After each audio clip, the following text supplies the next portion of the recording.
Bueno, buenas tardes, gracias por venir, gracias a quienes estáis viéndolo en directo ahora mismo, y también ya de paso agradezco un poco hacia el futuro, lanzo una botella al futuro para quien lo vea posteriormente grabado.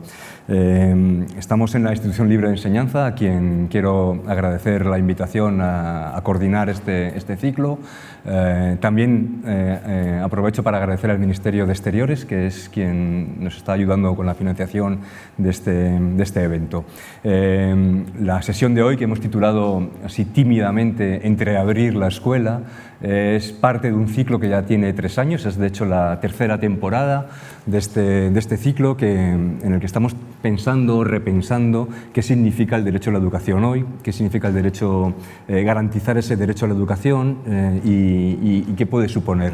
Llevamos, como decía, 3 ciclos, 3 años, varias sesiones en estos 3 años. Han pasado muchas personas y hemos tratado temas muy diversos, pero probablemente todo estaba pensado para esta sesión de hoy. Porque al final, esto que, insisto, tímidamente, porque nos gusta ser delicados también con los verbos y con las palabras que utilizamos, hemos llamado entreabrir la escuela, estaba de alguna manera y está de alguna manera en la base de todo el ciclo. Cuando estábamos desde el principio pensando qué significaba repensar hoy, en 2024, en el siglo XXI, este derecho a la educación, de alguna manera pasaba por nuestra mente cosas que tienen que ver con la educación expandida, con este concepto de educación a tiempo completo, con el concepto de justicia curricular, con el concepto de voz y participación de los estudiantes, con una escuela que sea capaz de ser verdaderamente inclusiva, y todo eso, de alguna manera, nos estaba llevando a plantearnos cómo son las fronteras escolares, qué fronteras hay, qué tipo de fronteras, porque hay fronteras que son claramente físicas, pero hay fronteras que son más simbólicas. Bueno, de alguna manera podemos decir que estos 3 años y las distintas sesiones que podéis ver en la página web de la Institución Libre de Enseñanza, en las que hemos estado debatiendo sobre esta reconceptualización del derecho a la educación, conducía a una sesión como la que vamos a tener hoy aquí. Conmigo están Lucía Sánchez y Jordi Colet. A los dos os agradezco muchísimo el que hayáis aceptado la invitación y estéis dispuestos a hablar de fronteras y de si esas fronteras construyen o apoyan o ayudan a lo que pretendemos que haga la escuela, o al revés, ¿no? Necesitamos a lo mejor, no sé si derribar o transformar esas fronteras y esos muros. Jordi es recentísimamente catedrático de Sociología de la Educación. Te doy la enhorabuena en persona porque es noticia casi recién salida del horno, y creo que un activo muy importante para la comunidad académica española, pero también internacional. Jordi lleva una trayectoria de investigación, él es sociólogo de la educación, profesor titular de la Universidad de Vic, y tienes una trayectoria, yo creo que larga, extensa, que es una palabra que también podemos utilizar en esto de extender el derecho a la educación, ¿no? Tratando temas muy variados. Sus últimos 3 artículos, que luego a lo mejor tú los puedes simplemente citar, están hechos con el sociólogo británico Ball, tremendamente interesantes. Nos queda un cuarto por leer, y ahondan en la idea de qué significa la institución escolar en el siglo XXI, qué limitaciones tiene o qué maneras podríamos tener de pensar la educación fuera de la institución escolar, ¿no? Que también tiene que ver un poco con lo que estamos haciendo hoy. Lucía Sánchez es profesora de secundaria, es también, y esto es más coyuntural, pero en estos momentos jefa del Departamento de Artes Plásticas de un instituto de Madrid, el Instituto Avenida de los Toreros, un instituto público que está en el centro de Madrid, como su nombre indica, muy cerquita de la Plaza de Toras de Ventas. Lucía fue cofundadora de una iniciativa tremendamente interesante que es Pedagogías Invisibles. los que queráis buscar un poquito, y si no Lucía también, a lo mejor luego nos puede, bueno, seguro que en su discurso va a aflorar el tipo de cosas que hacían y que hacen, y que tenía que ver fundamentalmente con repensar también las maneras de hacer de la escuela, desde la evaluación a las metodologías, pensándolo desde el mundo del arte, ¿no? Ellas son, las fundadoras son todas personas que vienen de las artes, de las bellas artes. Yo a ti te he escuchado algo que me parece bonito, ¿no? Decías en una entrevista muy joven, porque en algún momento fuimos jóvenes, muy jóvenes todos, decías que de alguna manera la profesión de profesora también te atraía porque tú en realidad lo que querías era artista y de alguna manera, y decías en esa entrevista, la escuela, el instituto, la permitía ser, como tú decías, un artista de la secundaria, ¿no? Sí. Y que volcabas, ¿no? Que en realidad no necesitabas, ¿no? Ahora que estás de profesora, no necesitabas, digamos, hacer arte, ¿no? Fuera del contexto escolar, porque toda tu creatividad la volcabas en tu actividad como profesora. Entonces, son artistas, efectivamente, de la secundaria o de otros contextos, y creo que tienes una mirada que es importantísima para cualquier debate en el que aparezca la palabra escuela. Los dos, como todas las personas que han pasado por este ciclo, representan para mí, y por eso están aquí, y yo de nuevo os agradezco que hayáis dicho que sí, una figura que me parece fundamental en estos tiempos, que es la figura, a lo mejor parece un poco de fuera ya del tiempo, ¿no? Pero la figura del intelectual. Ya me diréis, bueno, a lo mejor no, de la figura del intelectual que no escribe o no piensa sino que piensa desde dentro, que piensa desde abajo, que piensa al mismo tiempo que está actuando, que piensa, ¿no? y que actúa como intelectual y por tanto con una capacidad de influencia, de transformación, pensando en modificar las cosas desde dentro, desde abajo, insisto, y con los que le rodean. Digo que son fundamentales porque nos faltan. Yo echo de menos más intelectuales, digamos, transformativos en la universidad. Muchas veces pasan cosas y nos preguntamos dónde está la voz de la universidad, y también echo muchas veces de menos la voz de la escuela, ¿no? Desde dentro, ¿no? ¿Qué pasa, ¿no? ¿Cómo estáis interpretando lo que nos está pasando alrededor? Y bueno, pues en este caso ni Lucía ni Jordi escamotean, digamos, ese estar presente para intervenir en lo social desde esa postura que yo aquí, bueno, pues, califico como de intelectual, así un poco a lo Giro, transformador, ¿no? Transformativo. O, sí, bueno, podríamos dejarlo por aquí. ¿Cómo va a ser la sesión? Va a durar 1 hora y media. Ya he ocupado unos cuantos minutos, también esperando que terminara de llegar las personas que sabía que iban a llegar. Van a hacer una pequeña introducción muy cortita cada uno de los dos. Primero Jordi y después Lucía. Y además hemos pedido a 3 personas que nos grabasen un vídeo con una pequeña reflexión de unos 4 o 5 minutos sobre qué significaban para ellos este concepto de entreabrir la escuela, o cuáles son para ellos las fronteras escolares, pensándolo todo con la idea del derecho a la educación y la escolarización en eso concreto. Esas personas son Fernando Trujillo, son profesor de la Universidad de Granada, son Alicia López Gómez, profesora de filosofía de un instituto, del Instituto IES Campo de Calatrava, y es Enrique Aragonés, que dirige en estos momentos un proyecto muy interesante que ya tiene unos años, que se llama Alianza 360, impulsado por varias instituciones, entre ellas la Fundación Bofill, pero no solo, sobre todo en territorio catalán, pero tampoco creo que ya han pasado digamos, la frontera territorial, y que están tratando de pensar esto que en algunos lugares se llama la escuela a tiempo completo o la escuela 360, que ya podéis imaginar que tiene que ver con lo que pasa fuera, ¿no? de las paredes de la escuela. Bueno, Fernando, Alicia y Enrique han tenido también bueno, yo les agradezco, ¿no?, porque han tenido el de grabarnos una pequeña reflexión. Entonces, en la sesión vamos a ir intercalando sus intervenciones con la conversación con Enrique y con Lucía. Nada más, me paro en esta parte para que todos y todas sepáis dónde estáis y de dónde viene también este proyecto que, insisto, es largo.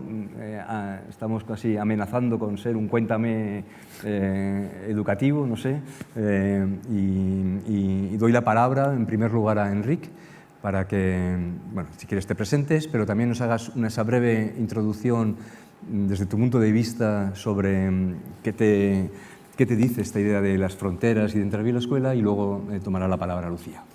Perfecto. Pues antes que nada, muchísimas gracias por la invitación. Es un placer poder estar aquí en este espacio histórico que, como ex profesor de Historia de la Educación y Teorías de la Educación, había explicado. Entonces, nunca había estado aquí, por lo tanto es una oportunidad para estar. Brevemente, en 5 minutos, un poco mi mapa en relación con los debates de entreabrir la escuela, ¿no? Esto es un pequeño artículo publicado en una revista argentina que se llama Espacios en Blanco, que entonces, si a alguien le puede interesar en algún momento, se puede encontrar por internet, o Carlos o yo se lo podemos enviar. Cuando en el siglo XVIII y XIX construimos los sistemas educativos de la Escuela Moderna de Masas, construimos, de hecho, una escuela fortaleza, ¿no? Una escuela para la cual todo lo que estaba fuera era como mucho un decorado.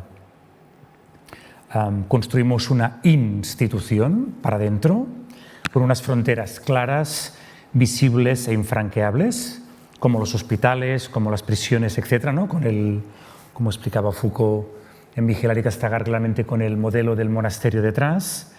Y precisamente es una escuela que se construye contra las familias y contra la comunidad.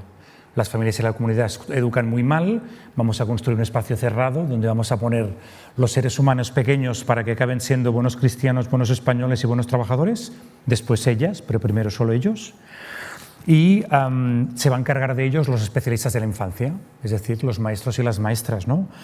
La estructura era muy fácil, lo que llamamos gramática 1, un grupo, un docente, un aula, una materia, una hora. Y la frontera, como más frontera mejor, como menos relación con fuera mejor, ¿no? Y por lo tanto una escuela cerrada a cal y canto. Por lo tanto no había ninguna posibilidad, porque en realidad se construía contra lo que había fuera, que se consideraba que era perverso, negativo, poco moderno en muchos términos, ¿no? Especialmente en las primeras décadas del siglo XX, con toda la renovación de la escuela nueva, se descubre el entorno, por así decirlo, o la escuela descubre el entorno, la comunidad, el fuera escuela, como recurso. Por lo tanto, empiezan a aparecer, como explica muy bien, películas clásicas como La lengua de las mariposas o recientemente El maestro que prometió el mar, que es otra maravilla, con las colonias escolares, las áreas naturalistas, la Escuela del Bosque de Rosa Sensata en Barcelona, etc., ¿no? Para la escuela activa las fronteras deben ser permeables, sobre todo para que la escuela salga al exterior, no tanto para que la comunidad entre, sino para que la escuela salga. Y aquí tenemos una gramática escolar menos rígida, más permeable, ¿no? Donde el alumno ya no es un objeto de la educación, sino un sujeto que se puede enriquecer con este entorno al que vamos a ir porque fuera hay cosas interesantes, ¿no? Intentando evitar esa foto tan divertida o esa recreación tan divertida donde 100 niños están copiando dentro de la clase el dibujo de una hoja, ¿no? Cuando por la ventana se ven 5 árboles fuera, ¿no? Entonces, seguimos haciendo un poco a veces esas cosas. Por lo tanto, yo creo que la escuela entreabierta es la escuela nueva. Es decir, la escuela de las primeras décadas del 20, que terriblemente fue, en fin, no solamente estruncada, sino extirpada, ¿no? Por el franquismo de una forma sistemática, etc., ¿no? Yo creo que a partir de los 90 empezamos a plantear debates sobre lo que podemos llamar la escuela ex-institución, ¿no? Una escuela que no se plantea hacia adentro, sino se plantea hacia afuera. Y por lo tanto allí la puerta ya está abierta, digamos, ¿no? Es como escuela cerrada, puerta entreabierta y ahora ya puerta abierta. Yo creo que hay dos movimientos paralelos, uno que va del territorio y la comunidad a la escuela y otro que va de la escuela al territorio y la comunidad. El movimiento que va de la comunidad hacia la escuela es el movimiento de ciudades educadoras. Sabéis que en Barcelona se celebra en el año 90 el primer congreso educador de ciudades educadoras. Toda la ciudad educa, toda la ciudad debe verse como un gran recurso educativo. Nos educamos en todos los tiempos y todos los espacios. La ciudad es un decorado, aprender en la ciudad, es un contenido, aprender la ciudad, es un agente, aprender de la ciudad. Luego, a partir del 98, los proyectos educativos de ciudad, etcétera, toda esa red española tan interesante, con proyectos muy interesantes. Pero también hay un movimiento de la escuela a la comunidad, ¿no? Especialmente, por ejemplo, en Barcelona, todo el tema de los planes educativos de entorno y la idea de zona educativa, en la que yo creo que por primera vez, desde que construimos la Escuela Moderna de Masas, empezamos a pensar la educación no ya con la unidad escuela, sino con la unidad zona o la unidad territorio. Entonces ahí no es que haya una escuela entreabierta, sino que en realidad la escuela pasa a ser algo mayor, ¿no? Por lo tanto, ahí empezamos a pensar que esas puertas entreabiertas tienen que estar entre etapas, 0-3, 3-12, 12-16, posobligatoria, nuevas oportunidades. También conectando formal y no formal, como luego Enric va a explicar un poco. Y yo creo que hoy, y más después de los malos resultados de PISA, volvemos a tener sobre la mesa como dos propuestas, ¿no? Como dos modelos, dos respuestas a esos resultados que, especialmente la parte de los rankings, nos han puesto muy nerviosos y muy nerviosas, ¿no? ¿Cómo puede ser que estemos detrás de no sé quién? Yo creo que hay un movimiento claro para cerrar esa puerta. Hay gente que vuelve a explicar claramente que lo que hay es cerrar, volver a un currículum cerrado, a una institución y el entorno como decorado y como máximo como recurso. Pero que fuera, en realidad no hay cosas interesantes. Lo interesante pasa dentro, que si tenemos que enseñar y adiestrar a niños y niñas para que saquen buenas notas en PISA, lo que pasa fuera nos distrae. Lo que hay que hacer es trabajar dentro.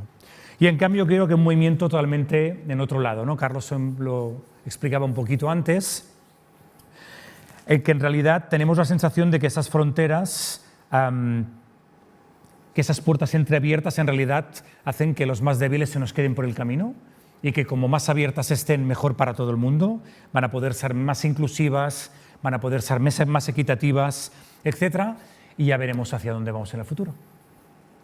Muchas gracias, Jordi.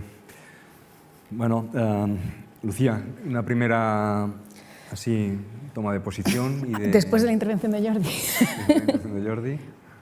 A ver, bueno, yo me autodefino como profesora de secundaria. Bueno, no es que me autodefine, porque no soy yo, pero es a lo que me dedico, ¿no? O sea, sí que me siento muy identificada con ello, ¿no? Con lo cual, de alguna manera, me siento muy institución, ¿no? O sea, yo estoy dentro de la institución, ¿no? Entonces, cuando tú me propusiste formar parte de esta mesa redonda, me dio mucha pereza el concepto de abrir la escuela. O sea, no participar en la mesa redonda, sino el pensar en, ahora, ¿quién va a venir ahora a mi clase a molestarme y a darme más trabajo? Y déjame tranquila, yo bastante tengo con lo que tengo, ¿no? Es un poco la primera idea que yo creo que puede representar mucho a mí, o sea, es decir, obviamente, pero también a mis compañeros, ¿no?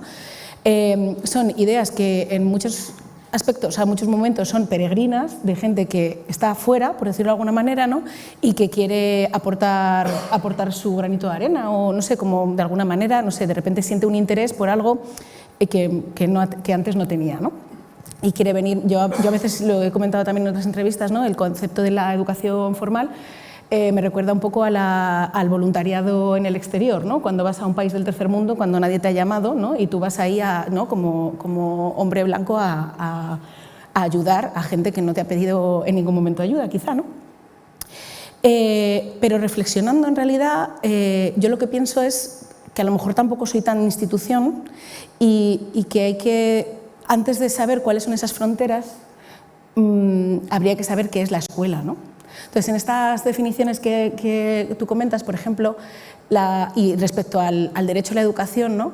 Esas fortalezas, esas escuelas fortalezas, yo conozco a mucha gente, de hecho yo vengo de una familia a la que esto le ha sucedido, ¿no? A mis padres en concreto y muchos otros amigos también docentes, a los que estas escuelas fueron de alguna manera su salvación, ¿no? Ellos estaban en una zona, bueno, de la España rural de la época franquista, y gracias a este tipo de escuelas pudieron abrir unas puertas a una cultura y a un mundo que les permitió ser lo que son y de lo cual ahora están orgullosos, ¿no? Que fueron como de alguna manera su salvación.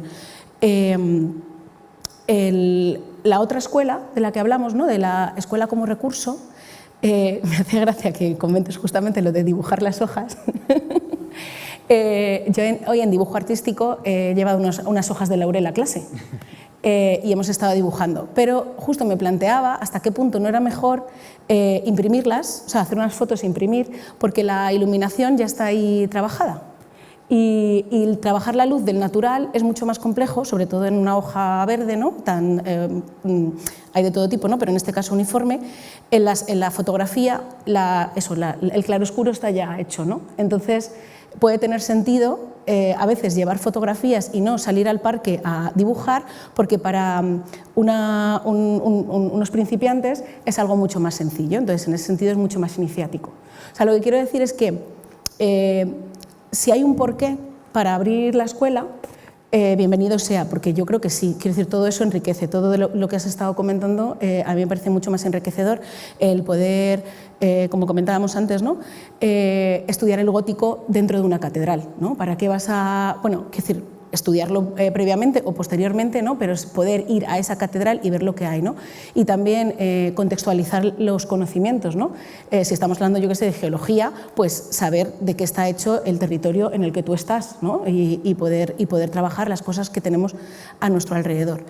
Pero abrir por abrir, como innovar por innovar, a mí me parece un error. Creo que hay que saber exactamente para qué hacemos las cosas y quién va a venir al espacio educativo o quién va a salir del espacio educativo, cómo vamos a gestionar estas cosas. Porque si estamos hablando realmente de derecho a la educación, creo que una escuela cerrada garantiza más este derecho a la educación. Creo que es que quizás es contradictorio, ¿no? Pero me parece menos elitista, porque abrir el espacio y los contextos y los conceptos de lo educativo es algo muy caro. Y el problema que tenemos en la escuela hoy en día es precisamente el dinero, los recursos. O sea, nos faltan profesores. En la escuela nos faltan profesores. Trabajamos más horas porque no se quiere contratar a más profesores y esas horas no se quieren repartir.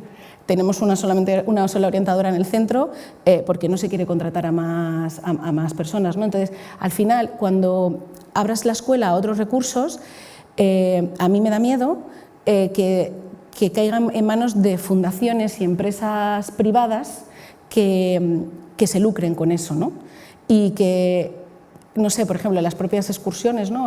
o los viajes a otros países, al final las ayudas que recibimos son pocas y quienes se lo pueden permitir son personas que tienen un sistema socioeconómico alto, ¿no? Entonces, al final creo que el problema principal, aparte del conceptual, de que podemos estar de acuerdo o no de acuerdo, pero en cada uno de los pasos que demos no creo que podamos tener una idea clara de sí, abrimos o cerramos, sino que tiene que ser, ¿no? Tenemos que analizar cada uno de los contextos.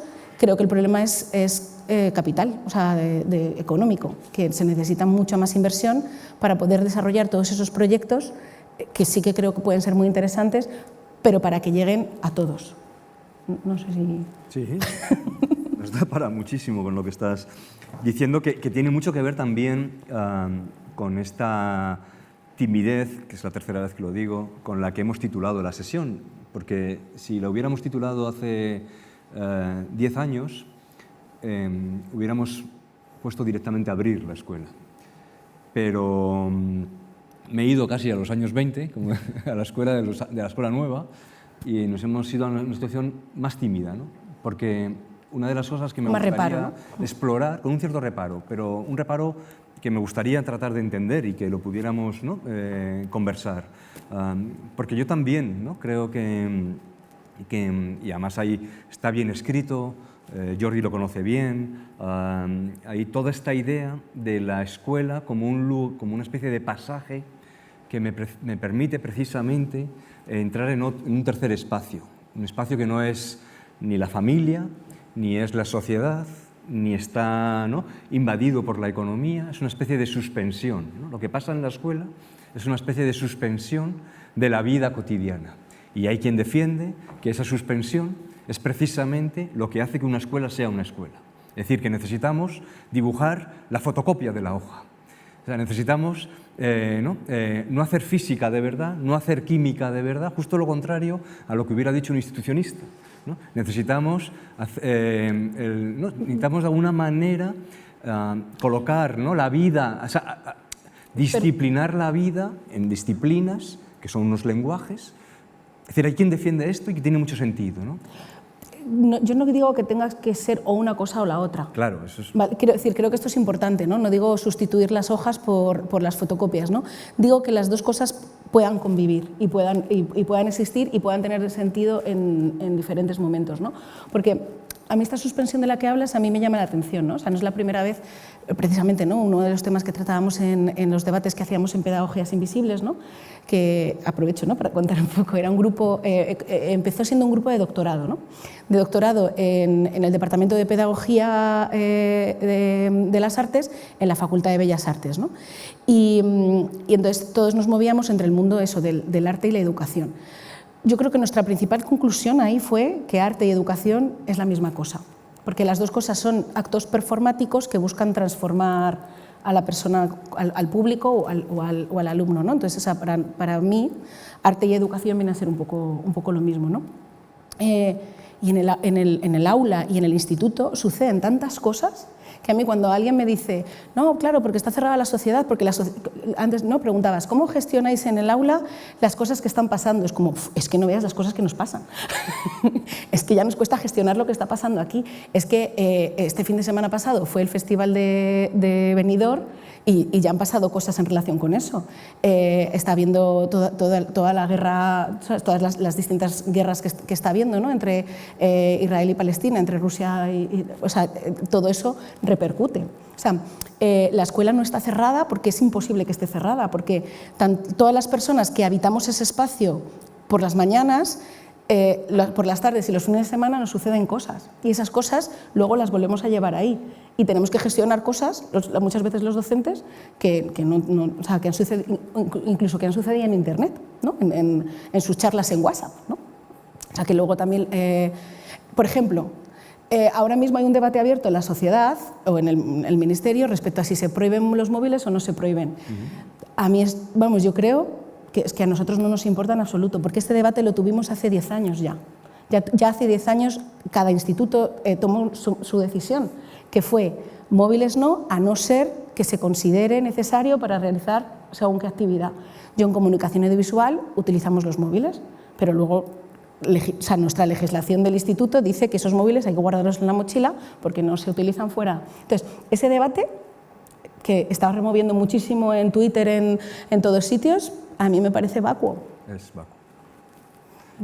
Perdón. Vamos a...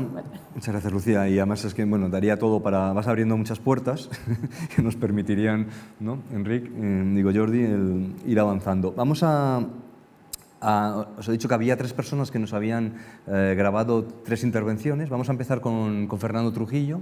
Vamos a poner el vídeo que nos ha grabado Fernando, porque nos va a permitir ahondar en alguna de estas, ¿no?, fronteras o alguna de estas muros que creo se plantean en esta sesión de hoy.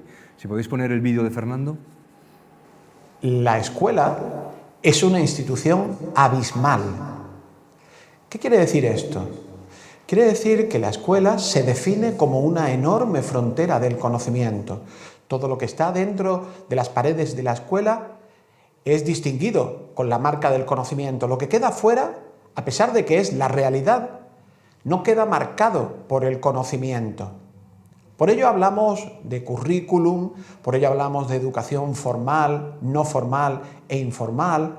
Por eso el gran gurú de la escuela es el docente y todo lo demás son agentes externos e invitados.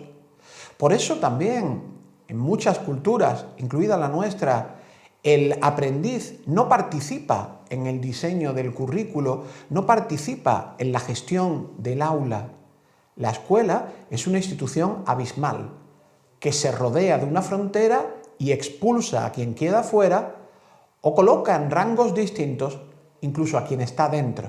Por eso también tenemos asignaturas que hemos denominado de gran importancia y tienen un buen número de horas, mientras que discriminamos en muchos sentidos otras asignaturas de gran importancia por su valor humanístico y para el crecimiento personal del individuo, como el arte o la educación física, porque no la consideramos del mismo rango que otras materias plenas de conocimiento. Sin embargo, el siglo XXI ha venido a demostrar que todas las fronteras abismales, además de ser marcas de poder, vienen también a disminuir nuestra capacidad de crecimiento y nuestra capacidad de aprendizaje. Por eso ha llegado el momento de replantearnos si la escuela tiene que tener fronteras cerradas o si los muros de la escuela han de ser absolutamente porosos para que podamos entrar y salir aportando conocimiento distintos agentes en planos de mayor igualdad. Por eso también nos planteamos si el currículum, definido de manera vertical por procesos de concreción curricular, no ha quedado ya también desfasado en un mundo dominado por la tecnología, en un mundo impulsado por la inteligencia artificial. Los procesos de aprendizaje, a pesar de la pandemia de COVID, se resisten todavía a ser hibridados. No acabamos de admitir la posibilidad de que se puede aprender dentro y fuera de la escuela, de que se puede aprender con y sin tecnología, de que se puede aprender con el docente y sin el docente. No acabamos de admitir en la escuela la llegada del siglo XXI. Sin embargo, es absolutamente fundamental que pasemos la escuela por un proceso de expansión, que creemos realmente una educación expandida, plena de voces, plena de riqueza cultural, plena de una sociedad que se define como plural. Evidentemente esto no va a ocurrir de la noche a la mañana, pero no me cabe la menor duda de que estamos en ese proceso. La escuela del siglo XXI, si ha de ser plural y democrática, ha de ser también híbrida, ha de ser también abierta, porosa y no aceptar ninguna frontera abismal. Vamos hacia una escuela abierta. ¿Queremos construirla? Bueno, muchas gracias, Fernando, por tu reflexión y por ayudarnos a seguir pensando en esto de las fronteras escolares. Antes de continuar, permitirme también hacer una llamada, ¿no? Gran parte incluso en la propia presentación que hemos hecho, en los textos que hemos escrito alrededor de esta mesa redonda, en el lenguaje que estamos utilizando ahora nosotros tres aquí, constantemente estamos manejando una confusión que es importante también separar o al menos tenerla en la cabeza, que es derecho a la educación igual a escolarización. Derecho a la educación igual a escuela. Cuando uno hace esa igualdad, que es una igualdad también histórica, Jordi ha escrito mucho sobre el tema, entonces empezamos a tener muchos problemas, porque cuando pensamos o cuando equiparamos que el derecho a la educación solo tiene que ver con lo que pasa en la escuela, entonces, bueno, pues por un lado la escuela la sobrecargamos, ¿no?, con un montón de cosas, y por otro lado eliminamos de la ecuación de lo educativo, nos eliminamos todos prácticamente. Es decir, dejamos de tener en cuenta la importancia que tiene el territorio, otros tipos de instituciones o no instituciones, organizaciones, personas, la propia familia. Es decir, este juego confuso de palabras que estamos, yo el primero, utilizando todo el rato, también nos mete en una problemática que a veces con la que luego acusamos a la escuela, ¿no?, de no educar, por ejemplo, podría ser en el uso del móvil, ¿no? Cuando, por ejemplo, ya que has sacado tú ese tema. Es decir, que esto es una apreciación que quería hacer ahora, que luego podemos ir también explorando. La segunda, que tenía que ver con el vídeo de Fernando, y os lo planteo, tiene que ver con las fronteras, son siempre fronteras de poder, ¿no? Y también, esto lo sabemos todos, clarísimamente, cada uno puede buscar los ejemplos que quiera en su vida o en la vida que tenemos alrededor, cómo las fronteras son marcas de poder. Y podríamos pensar que esa escuela de la modernidad del siglo XVIII o XIX pues marcaba su poder y también, ¿no? Que es lo que le acusaron en los años 60 los sociólogos, bueno, pues reproducía, ¿no? El poder se imponía y reproducía, ¿no? Las desigualdades, quién ostentaba ese poder, quién podía llegar más lejos, ¿no?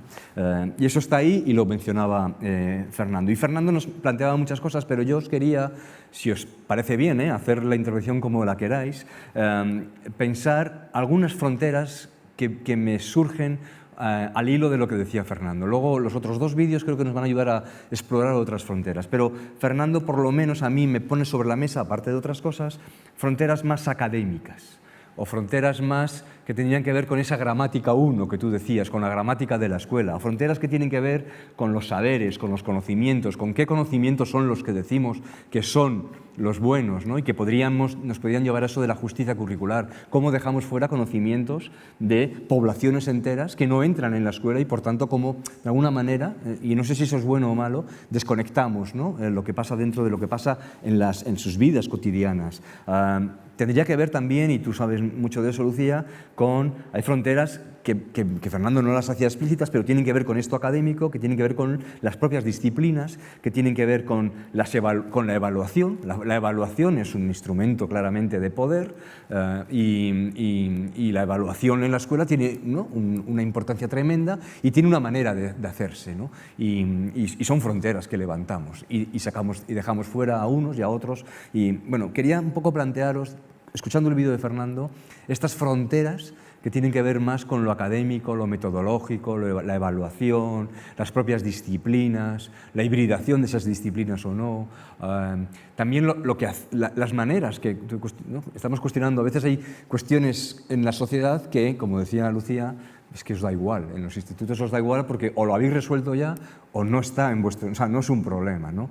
Por ejemplo, también estas últimas semanas, sobre todo en Cataluña, el tema de los proyectos, ¿no? El aprendizaje basado en proyectos que de repente surge como el gran demonio que tenemos que eliminar de cualquier contexto, eso que decías tú, de cerrar la puerta. Bueno, eso yo creo que no es una cuestión que preocupe en los institutos, pues es una cuestión metodológica y hay mil maneras de llevarlo adelante, pero creo que sí es importante porque sí es verdad que la metodología puede levantar fronteras o puede abrir ciertos muros, puede facilitar cosas. Bueno, quería que nos dierais un poco vuestra opinión sobre estas fronteras más académicas, pedagógicas, metodológicas de la propia estructura de la escuela. Jordi, si quieres. Retomando un poco el hilo donde lo hemos dejado, porque realmente me parecía muy interesante cómo Lucía y también cuando tú citabas, supongo, a Machelen y toda la escuela, ¿no? De los holandeses que defienden esa idea de escuela cerrada, ¿no? Diciendo, es en esa escuela cerrada donde pueden pasar otras cosas, ¿no? Yo creo que ahí tenemos dos problemas, ¿no? Que son algunos que Fernando también ha comentado un poco y también lo estás comentando tú ahora. El primero para mí claramente es que de hecho estamos hablando del derecho a la escolarización y como veremos ahora yo creo que tiene muchos problemas, pero yo en realidad creo que estamos hablando en el siglo XXI del derecho a las educaciones, que es otra cosa. Entonces, en el momento que hablamos del derecho a las educaciones, a todas las educaciones, a muchas educaciones, ¿no? Porque cuando tenemos algunos datos, por ejemplo, lo que vemos es que las desigualdades en lo no formal son entre 2 y 3 veces más grandes que en lo formal. Entonces, la pregunta es, ¿qué hacemos con eso? ¿Lo prescribimos? Y por lo tanto, como va a defender luego Enric, ¿prescribimos desde las escuelas lo que tienes que hacer fuera? ¿Es la comunidad la que tiene que asegurar que todos los chavales tienen la oportunidad de hacer deporte, actividades de tiempo libre, actividades artísticas, teatro, música, etcétera? Entonces yo creo que eso es un debate importante, porque para mí, yo creo que hoy en día el debate ya no está en el derecho a la educación como sinónimo de derecho a la escolarización, sino que es el derecho a una buena escolarización y a unas educaciones, o sea, el derecho a las educaciones, a todas, ¿no? Entonces para mí ese es el primer problema. Y el segundo problema de esa escuela es que no funciona. Es decir, esa escuela ideal, abstracta, donde el conocimiento, etcétera, etcétera, no sirve porque, primero, reproduce desigualdades. Segundo, no genera bienestar. Es decir, muchos de los momentos de acoso, de violencias, etcétera, están fundamentadas en la escuela, ¿no? Es decir, la escuela no es un sitio que genere por defecto ni equidad ni bienestar. Por ejemplo, el sábado estamos en unas jornadas sobre el tema de trastornos del neurodesarrollo, ¿no? y bueno, llamaron a un sociólogo para decir 3 cosas. Y la única que se me ocurrió decir es que la escuela es un mal sitio si no estás en medio de la campana de Gauss. Si no eres del 67% que está en medio de la campana de Gauss, seas algún tipo de dificultad, algún tipo de trastorno, inmigrante, no sé cuántos, o altas capacidades, da igual, es un mal sitio. Lo tienes jodidísimo. Porque te van a tratar mal, eres diferente a la normalidad. Es decir, el problema es que no existen instituciones neutras. Entonces, la escuela está construida desde un ideal. Igual que hay una gramática 1, una hora, un docente, una materia, una clase, un grupo de edad, hay un modelo, ¿no? Por ejemplo, el otro día estaba hablando con gente de Chile que les llevó algún tipo de trabajo, ¿no? Y decían otra vez el debate que empezabas tú sobre los conocimientos de los pueblos originarios, ¿no? Hace no mucho, en Australia, la población votó en contra de que los conocimientos y la cultura de los pueblos indígenas australianos estuvieran en la escuela. Porque la escuela es un proyecto de la modernidad, es una escuela moderna de masas, donde el ideal es masculino, blanco, occidental, racional. Lo que está fuera de ahí, por ejemplo, ¿por qué el arte es una María en las escuelas? Porque no forma parte de eso, ¿no? Entonces yo creo que ese es un poco el problema, es decir, que hemos intentado hacer algo desde lo universal y al final lo que hemos hecho es construir algo como un mainstream, pero todo lo que quede fuera de ahí, bienestar, diversidad, desigualdades, no sabemos qué hacer con ella. Entonces, si queremos plantear el derecho no a la escolaridad, sino a las educaciones, yo creo que también nos tenemos que plantear si esa escuela cerrada es la mejor de las herramientas o más bien algún tipo de continuo entre todas las educaciones se podría plantear de una forma alternativa o algo así. Gracias, Jordi. Luego seguimos. Lucía, pues es que estoy de acuerdo. Al hilo de lo que decía Jordi o lo que os planteaba yo, que tiene que ver más, que a mí me interesa mucho también tu opinión. Sobre el currículum.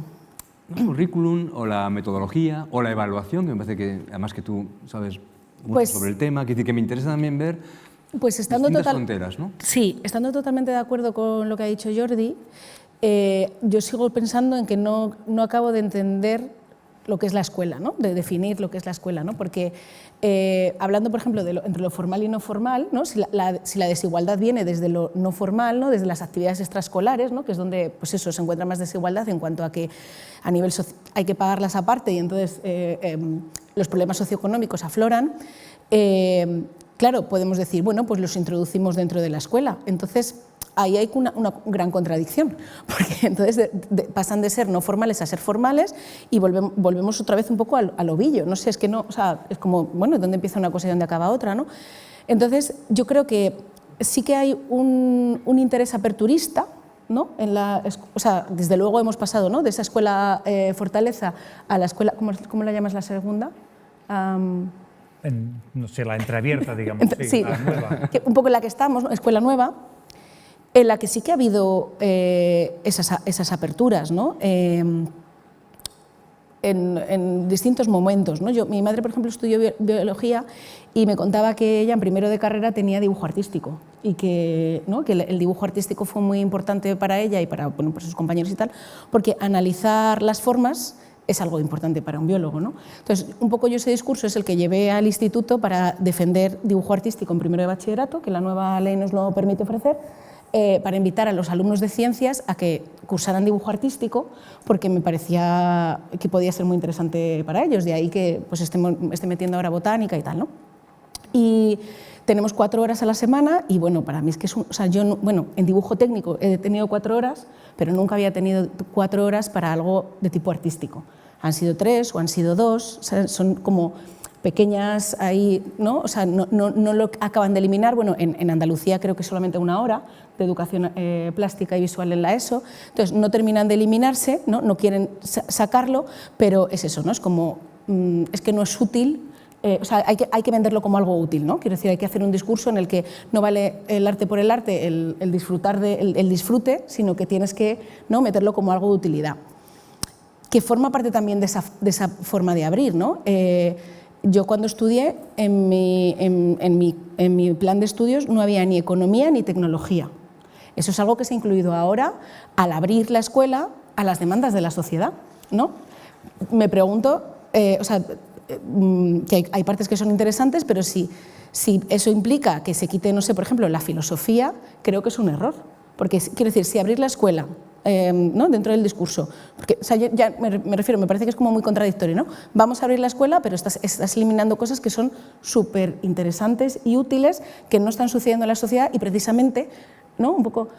No digo que haya que dejar fuera lo de las culturas aborígenes, pero tienes que dejar en la escuela cosas que no están sucediendo en la sociedad, porque si no, no tienen cabida en ningún otro sitio, ¿no? O sea, estaría genial que se metiera más música, o sea, más las extraescolares, meterlas en la escuela, pero entonces, claro, ya sería escuela. Es que no sé ni lo que estoy diciendo. No, estás, es como... Estamos ahondando, yo creo, claro, en la misma idea. Claro, que es contradictorio. Entonces, ¿dónde empieza y dónde acaba, ¿no? Por añadir un poco más, antes de escuchar el siguiente vídeo, y un poco por reforzar un poco lo que tú estabas diciendo, como lo entiendo yo, es verdad. O sea, yo creo, insisto, por eso también lo de entreabrir, porque hay cosas, hay maneras de entender el mundo, hay disciplinas que no son nada útiles, que no nos valen efectivamente para la vida diaria, probablemente, no sabemos, para nada, pero que es verdad que solo son accesibles, por lo menos para algunos y algunas, solo serán accesibles si están en la escuela. Entonces, por eso hay una defensa, esa defensa de la escuela que a veces interpretamos como una cerrazón, ¿no?, a cualquier cosa que venga de fuera, es una defensa de ciertos saberes, pero yo lo que pasa es que pensaría que también deberían estar esos saberes que tradicionalmente han estado excluidos. Claro. Porque hay colectivos enormes que han estado silenciados, invisibilizados y no han estado en la escuela. Si abriésemos eso, entonces tendría mucho sentido esta escuela de la no utilidad. No todo lo que hacemos en la escuela tiene que ser útil, porque lo que hacemos en la escuela precisamente es abrir ciertas ventanas, dar ciertas oportunidades, que si no, precisamente, aquellos y aquellas que no las tienen por su capital cultural, social, fuera, no lo podrían acceder. Yo creo que ahí estamos todos de acuerdo, y estamos todos de acuerdo, pero no es evidente, porque la fuerza de lo de fuera es tremendo, que tú también, Jordi, lo has escrito muy bien y explicado muy bien en este proceso hay 2 procesos a partir de los años 90-2000. Uno, que me parece muy interesante, tiene que ver con repensar la gobernanza escolar y pensar también cómo hay otros agentes educativos y, por tanto, entreabrir la escuela no es cómo sobrecargamos a la escuela con más cosas, ni qué tiene que hacer la escuela para cumplir el derecho a la educación hoy, sino que tiene que ver más bien con qué otros agentes tienen que intervenir en lo escolar, y ahí es donde entraría lo extraescolar probablemente, para garantizar las educaciones para todos y todas.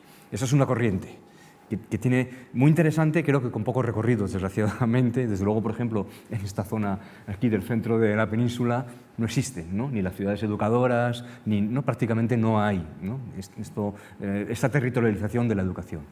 La otra es el temor que tú decías, ¿no?, que con este entreabrir nos entre el capitalismo, el neoliberalismo, claro, los intereses económicos, a lo bestia, ¿no?, y salga fuera aquello que no es útil, lo que no sirve a los fines, ¿no? Y este es un peligro. Y eso también está en esta escuela de los años 2000. Y a lo mejor, no sé si es eso, por lo que entró la tecnología, no lo sé, no voy a... Pero esto sería un poco lo que tú estabas, creo, tratando de... Claro, es que en este entreabrir entró PISA. En ese entreabrir entró PISA, o PISA...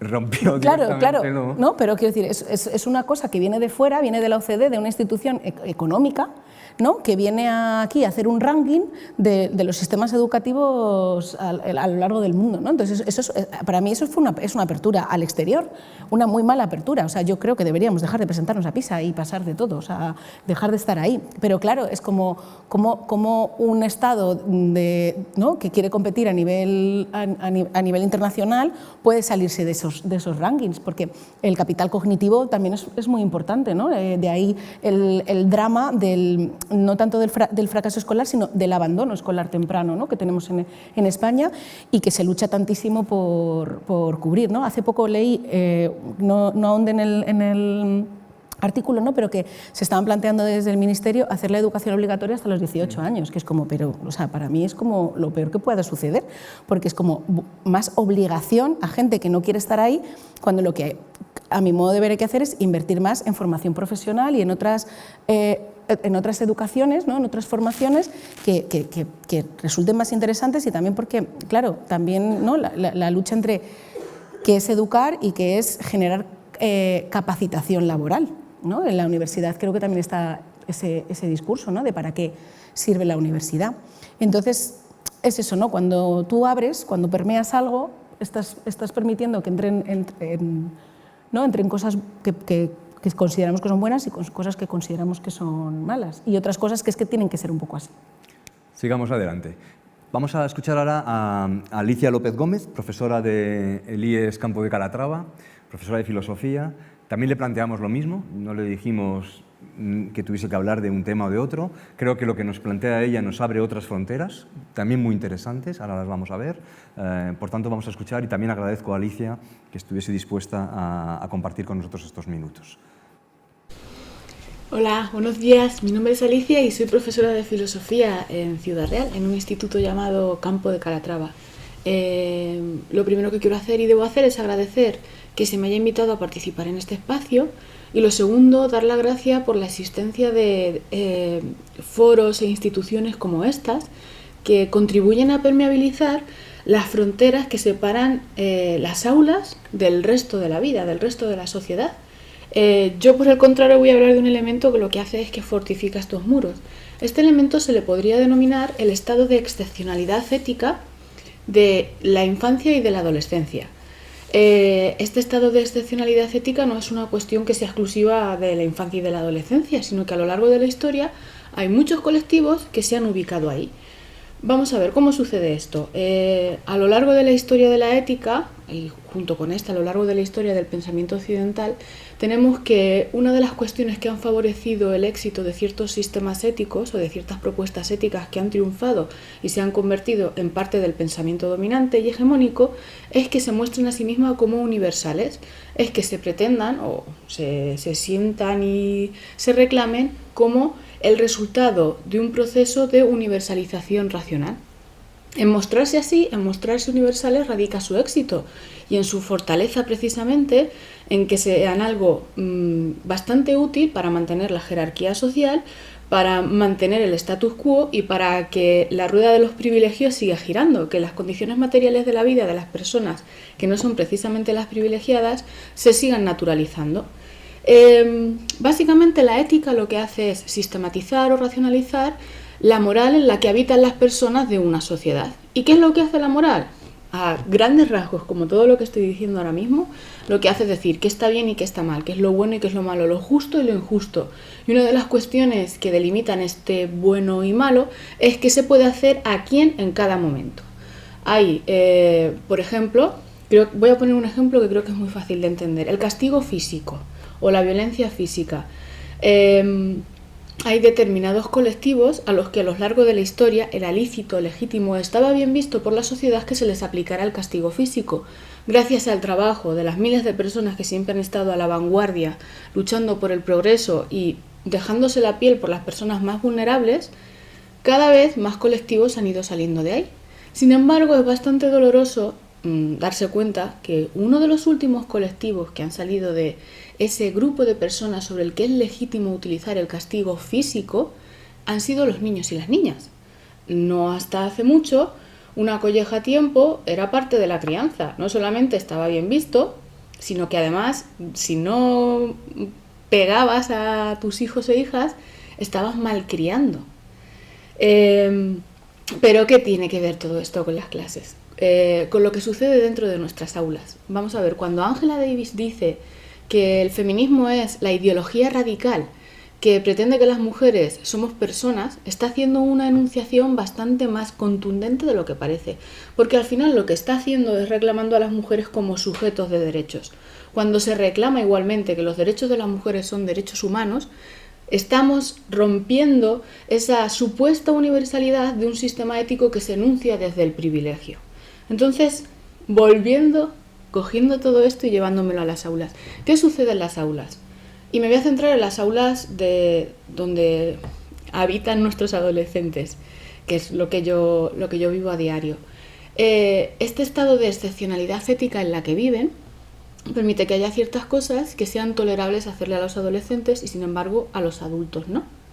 Por ejemplo, sin profundizar en mucho de estos puntos, y creo que es algo que es evidente y que todos vivimos, está el hecho de que se les pueda hablar con un determinado tono que no sería lícito hablar a otras personas, que se pueda hablar de ellos como un colectivo sin diferencias, sin diversidad, de manera que estamos borrando la naturaleza humana de todos ellos, convirtiéndolo en algo homogéneo, y por lo tanto estamos contribuyendo a que el derecho a la educación deje de ser considerado un derecho humano. Tenemos además el abuso del parte disciplinario como elemento que contribuye a formar una conducta adecuada y que contribuye a una buena convivencia. Por supuesto, nos olvidamos del diálogo porque no entendemos que sean seres capaces de entablar un diálogo contigo. Es más, que el hecho de que estemos viviendo una educación que no sea realmente inclusiva, que expulse a parte del alumnado directamente, conlleva que el derecho a la educación, derecho humano inalienable de todas las personas, que no tienen que ser buenas en clase, no tienen que sacar buenos resultados, no tienen que ser brillantes ni esforzarse, merecen ese derecho a la educación. Por lo tanto, lo que estoy diciendo es que contribuir a que el canon ético dentro de las aulas sea similar al que vivimos fuera, contribuye también a la defensa del derecho a la educación. Muchas gracias. Muchas gracias, Alicia. Ahí os lo dejo. Alicia abre otra frontera, medianamente visible o invisible, de poder también, pero que tiene que ver con la participación, con la voz, con la participación de los chicos, de las chicas, de los adolescentes, de los jóvenes en la escuela, en las decisiones, en lo que pasa, con el trato, con lo que... ¿no? Es decir, abre un montón de... ¿no? Me interesaba muchísimo también su opinión desde dentro de del instituto, igual que tú, Lucía, ¿no? A diario, ¿no? Y es otro tema que me parece interesante, ¿no? Hasta qué punto, y me parece muy interesante esto de la excepcionalidad ética, que tratarles como si no fueran, ¿no? Esta especie de incompletitud siempre, ¿no? Esa teoría del déficit, ¿no? Les falta todavía, ¿no? Para llegar a ser. No son todavía sujetos verdaderamente de derecho, ¿no? Entonces, bueno, ¿qué os dice, ¿no? esta nueva frontera que nos pone encima de la mesa Alicia? Jordi, no sé si empiezas tú o... Sí, por mí sí. A mí me parece interesante, pensando en esta idea del derecho a las educaciones, que normalmente hay como una especie de tensión entre cómo plantearlos y cómo llevarlos a la práctica, ¿no? Una idea común es, desde esa idea que desde hace muchos años se ha intentado criticar, ¿no? De esa idea de la racionalidad instrumental, ¿no? Es decir, vamos a hacer algo útil, práctico, orientado a fines, muy estratégico, ¿no? Entonces yo creo que a veces hemos construido la educación, la escolarización y otras educaciones desde una perspectiva muy estratégica, muy instrumental, ¿no? Lo que nos hemos dado cuenta es que ese tipo de organización de la escuela y de otras instituciones educativas no nos funciona. Por ejemplo, un debate que estamos teniendo últimamente en relación, por ejemplo, con el rol del profesorado, ¿no? Los sindicatos los últimos años están pidiendo que cada vez los docentes, especialmente en secundaria, estén menos horas en el instituto, que den menos clases, me parece bien, pero que estén cada vez menos horas en el instituto, ¿no? Entonces yo creo que es un error, porque en realidad si tú no construyes una comunidad educativa con voces, con participación, con vínculo, estás perdido, no puedes educar. Entonces, tengo la sensación a veces un poco como atrapados en decir, vamos a proporcionar formalmente el derecho a la escolarización o a las otras educaciones, pero muchas veces lo hacemos desde una perspectiva instrumental, estratégica, a veces incluso organizativamente desde el punto de vista del management, ¿no? Contando cosas como si no fueran, y en cambio, muy poco educativas. Porque, por ejemplo, ¿qué nos dice la investigación? Que si yo hice mi tesis sobre el tema de la educación de las familias, ¿no? Me acuerdo, hice como 20 grupos de discusión en toda Cataluña, ¿no? Y las familias me decían en ese momento ya, hay dos mitos que son mentira. Uno es el de la conciliación no existe. Y la segunda es el tiempo de calidad. El tiempo de calidad no existe, existe el tiempo. Si tienes mucho tiempo, puedes conseguir algún tiempo de calidad con tus hijos e hijas, pero si no hay tiempo, no existe. Esa idea mágica, creo que muy masculina, de voy a llegar, voy a pasármelo muy bien durante esa hora, vamos a educar mucho y luego no voy a aparecer más, es mentira. Entonces yo creo que, en relación también a lo que decías tú, Lucía, ¿no? Del tema de PISA, ¿no? Es como, vamos a hacer la escuela para esto, muy orientada, muy etcétera, pero nos olvidamos como de las condiciones de posibilidad de la educabilidad, en realidad, ¿no? Que son el vínculo, el tiempo, la convivencia, el respeto, los conocimientos, las capacidades, ¿no? Yo creo que ahí estamos como un poco atrapados en esa tensión y que a veces acabamos adoptando orientaciones que en realidad son contraproducentes. Por ejemplo, esa idea de las familias molestan, las familias son parte del problema, las familias han delegado, las familias delegan la educación, las familias han renunciado a educar. ¿Las familias han renunciado a educar? Las familias sostienen a los niños dentro, fuera de la escuela, y cuando tú los has acabado de tener, los tienen para siempre. Siempre van a ser sus hijos, sus hijas. Entonces, yo creo que ver a las familias como parte del problema es un error, son parte de la solución. Yo creo que ver a la comunidad como parte del problema es un error, es parte de la solución. Que los docentes puedan convivir, por ejemplo, los comedores, ¿no? Las mejores escuelas que he visto, los docentes comen con los chavales. Y el nivel de conflictividad, de problemas, baja en picado. ¿Por qué? Porque convives con ellos. Es decir, como la escuela menos se parezca a la escuela fortaleza y más se parezca a una comunidad, menos conflictos, más aprendizajes, más contextualización, lo decías tú antes, muy importante. Yo me acuerdo, durante un par de años estuve ayudando, estaba por allí, en el Departamento de Educación en Cataluña, con un par de territorios donde prácticamente la totalidad del alumnado es del pueblo gitano. Y a mí me fascinaba ver que los docentes no sabían nada sobre su cultura. No estoy diciendo que esté todo bien, no, estoy diciendo conocerlo, contextualizarlo, ¿no? Entonces a mí eso me parece un poco como extraño, ¿no? Una institución cerrada, con fronteras muy establecidas, con barreras muy altas, al final acaba tomando el resto como parte del problema, ¿no? Si no es el límite, ¿no? Cuando nosotros hacemos investigación sobre relaciones escuelas-familia, el límite al final del docente más enfadado es si este chaval no tuviera esta familia. Si este chaval no tuviera esta familia no existiría, ¿no? Entonces yo creo que ese es un poco el problema de las escuelas cerradas, que en realidad confunden cuál es el objetivo, cómo deberían ser las cosas, y en cambio yo creo que las escuelas más abiertas, con más voz, más participativas, también de docentes, de alumnado, etcétera, es decir, la propia implicación, la propia decisión sobre los regímenes, ¿no? disciplinarios, la propia participación democrática, que eso no quiere decir que hagamos de todo, porque ella es la docente, yo no tengo que decirle cómo tengo que hacerlo, pero en cambio si podemos hacer cosas juntos, eso nos sitúa en elementos que, por ejemplo, muchas familias en formatos más formales no saben cómo manejarse, en cambio en otras sí.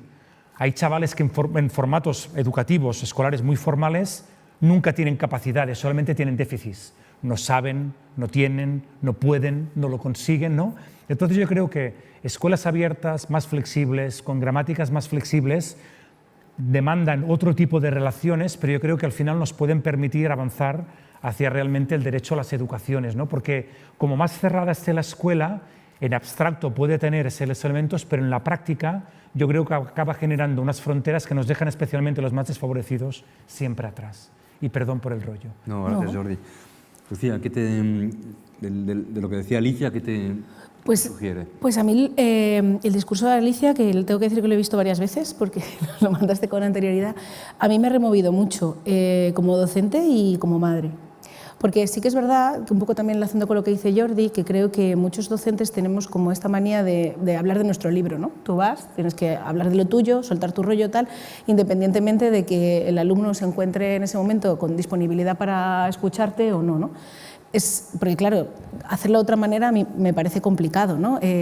Por eso, por el número de alumnos que hay, sobre todo a mí una cosa que me molesta muchísimo es la temporalización, ¿no? El tener 50 minutos para trabajar sobre algo y toca el timbre y te tienes que ir y entonces entra otro profesor a contarles otra cosa y yo a la vez entro en otro grupo ¿no? Entonces los tiempos a mí me gustaría que se diluyeran en los espacios y a mí me gustaría dar muchas menos clases, pero me gustaría seguir estando en el centro para poder hablar con mis compañeros y poder generar estrategias y proyectos interdisciplinares, cosas que me parecen súper importantes. Pero respecto al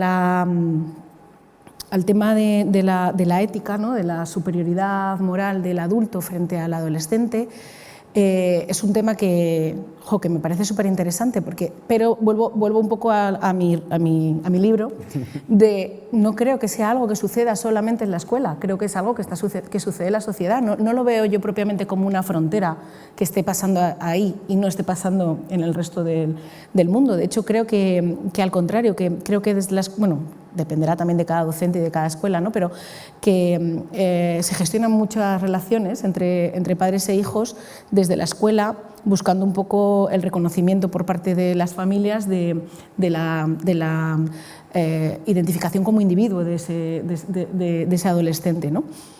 Y claro, la suspensión moral del adolescente es que a mí me parece que es una época complicada. Como madre, que tengo una niña de 4 años, es una contradicción que vivo, pero mucho menos, ¿no? Porque tiene 4 años, quiero decir, o sea, yo le contaba antes a Jordi, ¿no? Yo creo mucho en el libre albedrío, pero no en el de ella, porque no la veo capacitada para tomar decisiones según qué decisiones, ¿no? Entonces, claro, de repente me doy cuenta de que soy madre y de que la decisión la tengo que tomar yo, pero es algo que me resulta difícil porque o sea, después de 4 años sigo sin ser del todo consciente, ¿no? Como llevo muchas más como docente, sí que hubo un momento, como en Pedagogías Invisibles, pues, nos revisamos mucho, ¿no? Pero hubo un momento en el que de repente yo me empoderé y dije, y me hice estalinista, ¿no? En plan de, es que aquí mando yo, o sea, yo soy la profesora, a mí me ha puesto aquí el Estado y soy yo la que va a tomar las decisiones. Una cosa es que sea parlamentaria y que escuche un poco, pero al final la última decisión es que no puede ser de otra manera, la última decisión la tiene el adulto y sucede eso en la escuela, sucede en casa, sucede en un equipo deportivo, ¿no? Va a ser el guía, el adulto, el entrenador quien tome las decisiones. Entonces, sí que creo que es importante no abrir, pero sí tener el espíritu aperturista. Gracias, Lucía. Vamos con el tercer vídeo, después es el último. Después haremos la misma dinámica. Hacéis la apreciación. Lo que va a contarnos Enric Aragonés, dirige la Alianza 3, no sé decirlo en 360, no sé decirlo en catalán, no sé pronunciarlo, me gustaría.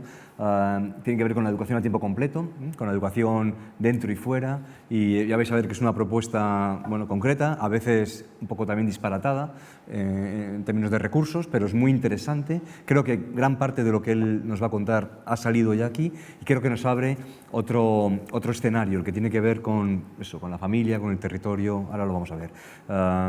Después de las intervenciones ya también os doy las palabras que queráis para hablar con Jordi, con Lucía, y intentaremos terminar a las 7:30, que es lo que nos habíamos propuesto. Ponemos el vídeo de Enric y al quien de paso también agradezco su aceptación para participar en esta mesa redonda. Que la institución escolar, la escuela o el instituto no son el único agente educativo en la vida de niños, niñas y adolescentes, o dicho de otra forma, que la educación se da también más allá de la escuela, es un hecho tan evidente que hasta parecería pesado recordarlo. Ya lo sabemos. Pero esta evidencia, lejos de restar importancia al papel que la institución escolar debe tener, le atribuye un reto importantísimo. Si la educación se da dentro, pero también fuera de la escuela o el instituto, esto significa que las trayectorias educativas, y por lo tanto vitales, sociales, comunitarias, se ven influidas por lo que disfrutan, aquello a lo que tienen acceso en múltiples tiempos, múltiples espacios y a cargo de múltiples agentes. En pocas palabras, si la educación va más allá de la escuela, las desigualdades educativas también. Y sabemos que la participación en actividades extraescolares, oportunidades educativas que se dan por las tardes, los fines de semana, el verano, se ve altamente condicionada por la situación familiar, el nivel socioeconómico, de renta, de estudios, el origen migratorio, la clase social. No solamente la participación es menor en familias con menos recursos, sino menos intensa, con menos horas, menos diversa y menos duradera, con trayectorias más cortas. Por lo tanto, el impacto positivo que tendrían estas actividades, en términos de progreso académico, pero también de socialización, de motivación, de vinculación comunitaria, es menor. Justamente aquellos que más beneficiados se verían de una educación completa, ampliada, conectada, son los que se ven más privados del acceso y aprovechamiento a estas oportunidades. Y delante de esto, ¿qué puede hacer una escuela o un instituto? En la Aliança Educació 360, con más de 300 organizaciones entre centros educativos, ayuntamientos y entidades, apostamos por una educación a tiempo completo. Es decir, que tanto las políticas educativas como los proyectos de centro y la tarea de todos estos agentes tengan en cuenta la realidad innegable que la educación se da a lo largo y ancho de la vida. Y por eso imaginamos una escuela a tiempo completo, un centro con mirada 360, que promueve, amplía y conecta los tiempos, los espacios y los agentes educativos del territorio para garantizar la igualdad de oportunidades educativas. Y esta conexión se da de hecho en 3 ejes. En primer lugar, conectar tiempos lectivos y no lectivos, integrar la acogida matinal, el tiempo de mediodía, de tarde, de extraescolares, de verano en el proyecto educativo, reordenar la jornada escolar para optimizar y potenciar el aprendizaje, apostar por medidas de equidad que aseguren la participación en las actividades que no son obligatorias. En segundo lugar, conectar lo que pasa dentro y fuera de la escuela, itinerarios personalizados de aprendizaje, una oferta que tiene en cuenta los intereses del alumnado y reconoce aquello que está aprendiendo tanto dentro como fuera de la escuela. Y sobre todo, con medidas de acompañamiento, de orientación sobre las actividades que se dan fuera del tiempo lectivo obligatorio. Y en tercer lugar, conectar el centro con el entorno, enmarcar su proyecto con el proyecto educativo local, de barrio, incentivar que la familia y el alumno participen en la vida cultural y comunitaria, usar de forma abierta, social, los espacios como la biblioteca o el patio y aprovechar también los recursos del entorno, implicar en la propia tarea educativa a todos los agentes educativos de la comunidad. A menudo utilizamos la metáfora de que la escuela tiene que abrir sus puertas, ¿no? Abrirlas para que otros agentes educativos puedan entrar y participar, abrirlas para que lo que el alumnado hace más allá de la escuela sea tenido en cuenta dentro, pero abrirlas también para que la escuela conecte con su entorno, con su barrio, con la comunidad de la cual forma parte. Son cada vez más los centros que integran esta mirada, 360, que se erigen como un centro comunitario, que se conectan como nodo de un ecosistema rico y activo. La necesidad es innegable y el potencial es evidente. Pero es cierto que hay elementos estructurales que podrían facilitar que estas iniciativas tan valiosas, pero más bien puntuales, se extendieran. Nosotros apostamos por la creación de una figura en todos los centros responsable de la educación a tiempo completo, para detectar, orientar, prescribir, vincular, y tanto la parte lectiva con la no lectiva, tanto el centro con el tejido comunitario y tanto referido al alumnado como a las familias y a sus asociaciones. Una figura que tiene que ser remunerada, contemplada y estable en el equipo de cada centro. Y más allá de esta figura, los proyectos educativos, el uso de los espacios, el servicio de comedor y de mediodía, el transporte escolar, todo esto debe estar al servicio de una educación a tiempo completo. Contamos con escuelas e institutos cuya experiencia nos debe servir para ofrecer modelos para otros centros para que construyan el suyo. Porque la mejora de nuestro sistema educativo y la lucha contra las desigualdades educativas tiene que tener en cuenta y conectar todos los tiempos, todos los espacios y todos los agentes que intervienen en la educación.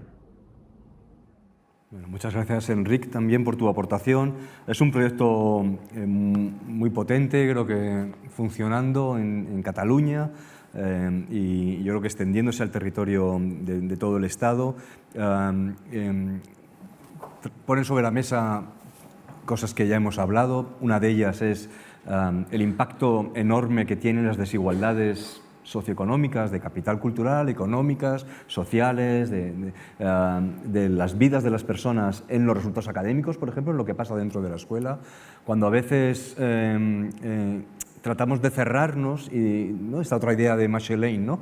La escuela se cierra, cuando entras dejas de ser el hijo de, por tanto, en principio abandonarías tus condiciones de vida, en principio en la teoría, y estás en igualdad de condiciones con tus compañeros y compañeros. Bueno, esto sabemos que no funciona y las estadísticas, cualquiera que midamos, nos las da una y otra vez cómo, ¿no?, el impacto de lo socioeconómico impacta en lo que pasa adentro. Y tiene que ver con esto, ¿no? Ellos dicen, ¿no?, ¿qué hacemos entonces? La propuesta creo que tiene que ver con esta idea de abrir, pero yo creo también de introducir otros agentes en lo educativo. O sea, esto no es una, yo creo, que a ver cómo lo veis vosotros, no es una sobrecarga, porque sería imposible, porque no hay recursos, ni capacidad, ni posibilidades de atender a todo lo que pasa afuera y para meterlo dentro y tenerlo en cuenta en esas trayectorias educativas. Pero creo que sí que es importante, porque es una llamada de atención a que hay necesariamente que introducir otros agentes territoriales en la cuestión educativa, para evitar el gap este famoso del verano o de las vacaciones o de los tiempos de ocio o de las capacidades, el inglés, por ejemplo, las extraescolares, los refuerzos, que es un tema importante, ¿no? ¿Cuántos estudiantes en los institutos, ¿no?, rascando a sus padres en el bolsillo, están yendo a esto que llamamos ahora la educación, ¿no?, más moderna, la educación en la sombra, las clases particulares de toda la vida? Bueno, este es todo el territorio que nos abre Enric, que me gustaría que también lo valorarais vosotros, y ya os doy la palabra directamente para, ¿no?, hacer una conversación e ir terminando la sesión. Pues yo no sé si lo he entendido bien, que ahora Jordi nos lo contará porque lo conoces más de primera mano, supongo, ¿no? Pero no lo acabo yo de pillar. O sea, porque, claro, si estamos diciendo que la escuela no solo educa a la escuela, sino que hay otros agentes que educan, pero lo que vamos a hacer es ampliar la escuela a través de educación no formal, pero ampliarla de alguna manera, me parece algo totalmente contradictorio, porque estamos dejando de valorar, no sé, los momentos de parque, ¿no?, de juego, los momentos en familia. Si tú de alguna manera quieres normalizar, meter dentro de formalizar todo ese tiempo libre. Escolarizar la vida, ¿no? Claro, claro, ¿no? O sea, entonces de repente es como, eso me parece como totalmente... Sin embargo, entiendo, Jordi, su preocupación es que las oportunidades de aprendizaje no son las mismas. Es que no solo se hereda la pobreza, sino que se heredan también las oportunidades que cada uno tiene para desarrollarse, para aprender.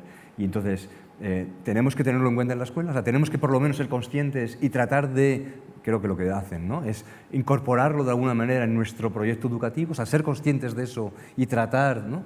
Ya no sabemos cómo se hace, ellos lo están haciendo, pero no sabríamos. No sé, yo, Jordi, creo que va por ahí. No, totalmente de acuerdo con los dos. Es decir, solamente para dar un dato que a mí siempre me gusta precisamente en relación con el tema del inglés, para ver cómo el impacto de lo que pasa fuera en relación con lo formal. En Cataluña, con los datos de resultados de sexto de primaria y cuarto de la ESO, los niños y niñas que van a escuelas privadas, el 90% saca excelente en inglés, de las concertadas el 60% saca excelente en inglés y el 30% de los chavales que van a escuela pública. ¿Eso quiere decir que los chavales que van a la pública tienen menos inteligencia para el inglés?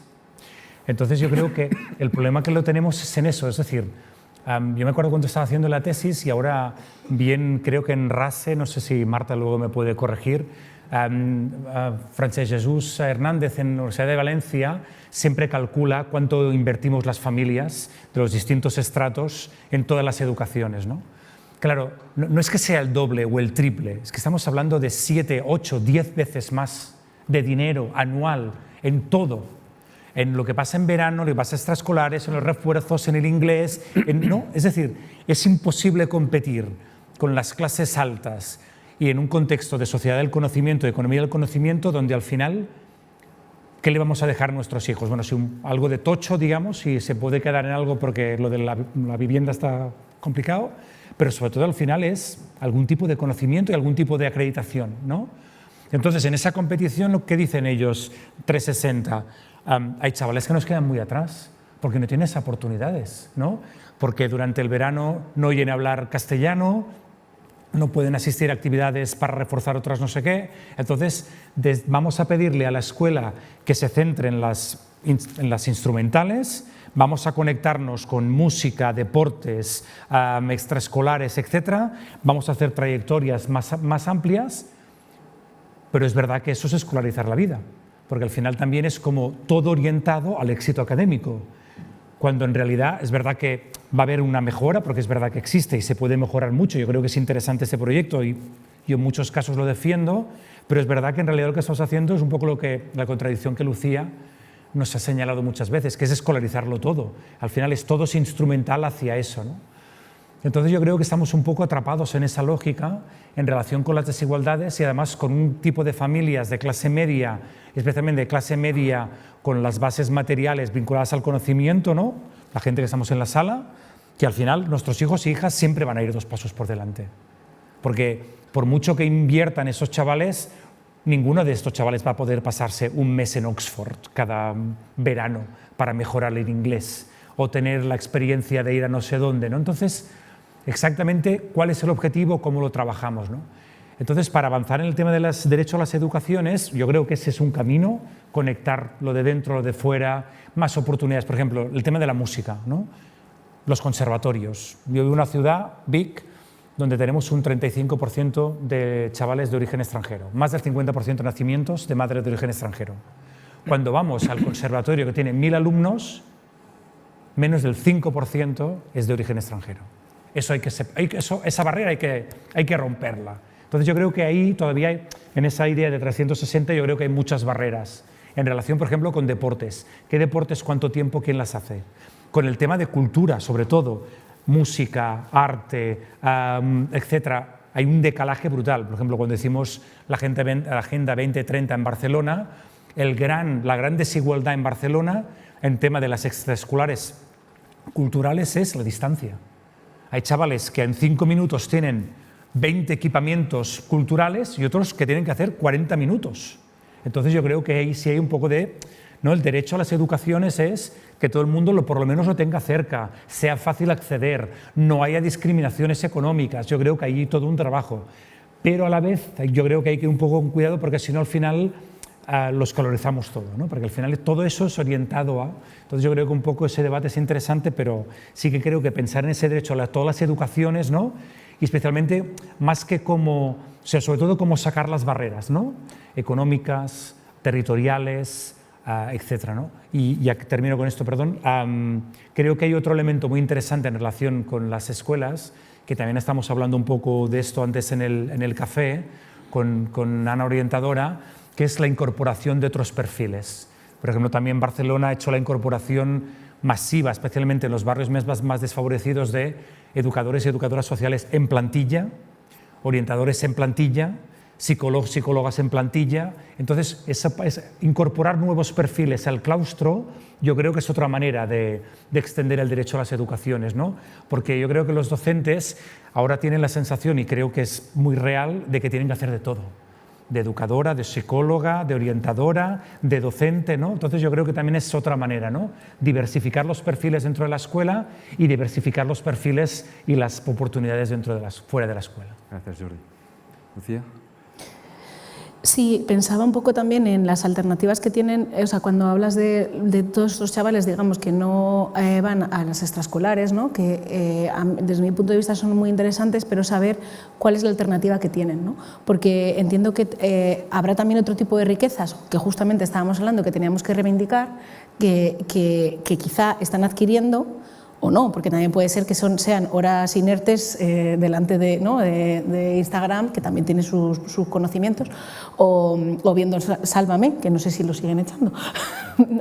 Quiero decir que si estamos hablando también de otro tipo de culturas, ¿no? También de, yo qué sé, de pasar tiempo con la familia o pasar tiempo en el pueblo y viviendo o teniendo otro tipo de riqueza, es algo que también de alguna manera habría que mantener y reivindicar, ¿no? Pero sí, al final creo que el problema de la escuela, que también lo decía Alicia, ¿no? Es hablar de que no estamos hablando de individualidades, ¿no? Y que Enric también lo decía, ¿no? Que se deberían hacer itinerarios personalizados. Y vuelvo un poco a la parte económica, ¿no? Que al final el problema es eso, la incapacidad que tiene la escuela de personalizar. Y quizá ahí sería el mayor problema respecto al derecho a la educación. Gracias, Lucía. Son casi media, pero me gustaría, si tenéis algo que estoy seguro que sí, si queréis, hay un micrófono y Carlos os lo acerca. Hola, buenas tardes. Respecto al modelo educativo que se está promocionando y se está tratando de potenciar en España, se me ocurre pensar en los beneficios que podrían tener para nuestros profesionales de la enseñanza los que están aquí en España y los que están en distintos países internacionalmente. ¿Sabéis si hay alguna institución, organismo o asociación que promueva escuelas con unas características como las que tiene la formación en España? Está el Cervantes, por ejemplo, pero mi pregunta es sobre la escuela inicial y la secundaria. No sé si hay algún ejemplo en la actualidad. ¿De instituciones españolas en el extranjero? Sí, instituciones o proyectos privados también que partan con la sede en España y que tengan un modelo educativo creado y seguido durante estos últimos años. Yo solo conozco la red de escuelas en el exterior, que depende codepende del Ministerio de Educación y del Ministerio de Asuntos Exteriores, que fueron creadas en su momento para pues principalmente para hijos de inmigrantes, ¿no? Y luego otros centros que se llaman ALCES, Aulas de Lengua y Cultura Española, que no son propiamente centros educativos, o sea, me refiero, no es un sistema educativo, no se sigue el sistema educativo español formal, sino que es no formal, en países donde no existen estos centros educativos de titularidad española, que potencian la cultura y la lengua españolas, también para hijos, ahora descendientes en segunda generación, nietos de inmigrantes. No sé si te refieres a eso o hablamos de proyectos más amplios. No, yo al hilo, para aprovechar esta charla y otras que de este tipo se puedan desarrollar en España... A tipo el 360. En los próximos meses, pues se me había ocurrido sacar a relucir la iniciativa privada en la enseñanza o la estatal que has comentado tú ahora. Vale. ¿Alguien más? Sí. Allí detrás. Luego delante.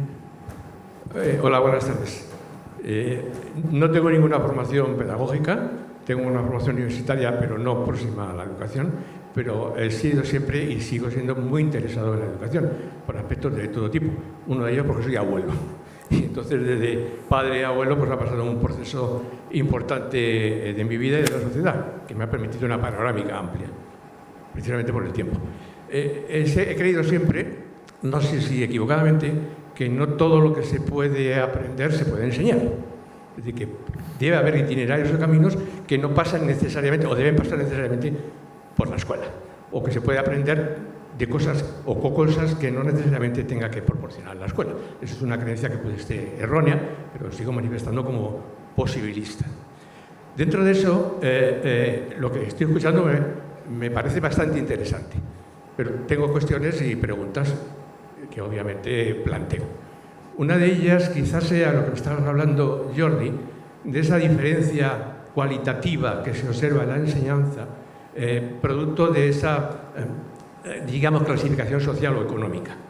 Es chocante que un 80% de los asistentes de alumnos a la escuela privada saquen altas cualificaciones en inglés, baja ya en la concertada y baja mucho en la pública. Siempre me planteo una cuestión, aparte de la capacitación del alumnado o de la motivación del alumnado, si no hay también una raíz de base familiar. Es decir, la poca formación cultural de la familia que pueda incidir en el interés de la capacitación o de la formación de sus hijos. ¿Me explico? Posiblemente, independientemente del valor que económicamente supone tener un hijo en la escuela privada, por costo, también es posible que pueda ir acompañado también de un cierto nivel cultural mayor de esa familia. No necesariamente, pero puede estar acompañado. Y entonces quizás una de las cosas que me plantea en ese interesante factor de la escuela abierta sería que la escuela también estuviera abierta a la familia. Muy importante. ¿Por qué? Porque realmente, si no, a lo mejor estamos pretendendo hacer un poco la casa por el tejado. Es decir, al alumno hay que poner en el centro, en el eje fundamental de la enseñanza, pero no hay que olvidar tampoco a la familia como parte integrante de esa escuela abierta. Porque si estaremos intentando formar quizás a un buen alumno, alejado también de una cierta necesidad de formación o de incentivación o de motivación familiar. Porque si no, va a haber una disparidad. Podremos afanarnos mucho en esa formación del alumnado, con toda la serie de recursos económicos y culturales, alejándonos de un eje también muy importante en esa escuela abierta que será, entre comillas, la formación, o a menos la incentivación de la familia.